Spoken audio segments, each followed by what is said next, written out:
Can parental rights be terminated in family court? Have you ever wondered if parental rights can actually be taken away in family court?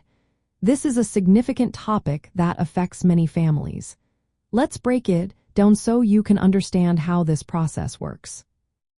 Yes, parental rights can indeed be terminated in family court.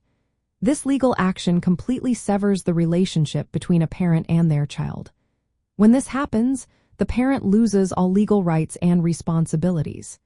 This includes making decisions about the child's upbringing, education, health, and overall welfare. There are two main ways parental rights can be terminated: voluntarily and involuntarily. Voluntary termination occurs when a parent agrees to give up their rights. This often happens when a parent wants another person, like a step-parent or relative, to take on the legal responsibilities for the child. On the other hand, involuntary termination happens when the court decides to end parental rights against the wishes of the parent. This usually occurs when the court finds that the parent is unfit or that keeping the relationship would harm the child. For any termination to happen, it must be ordered by a court after a formal legal process. Family courts requiring clear and convincing evidence to support the decision.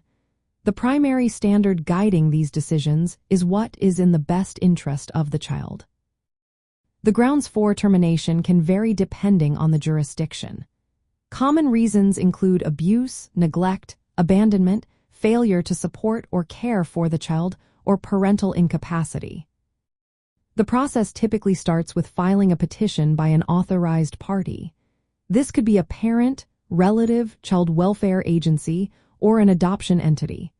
Once the petition is filed, the parent whose rights are at risk must be notified. This gives them a chance to respond and participate in the process. Next, there will be a court hearing or trial.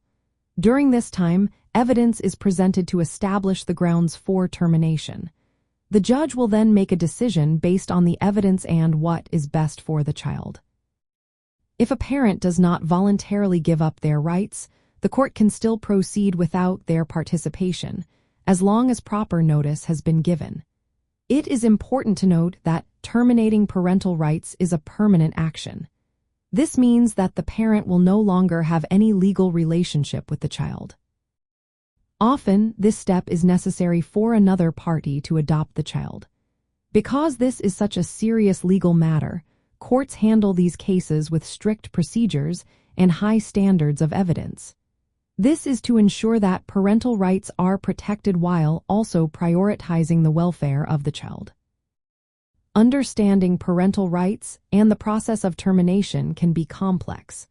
However, knowing the facts can help you navigate these challenging situations more effectively.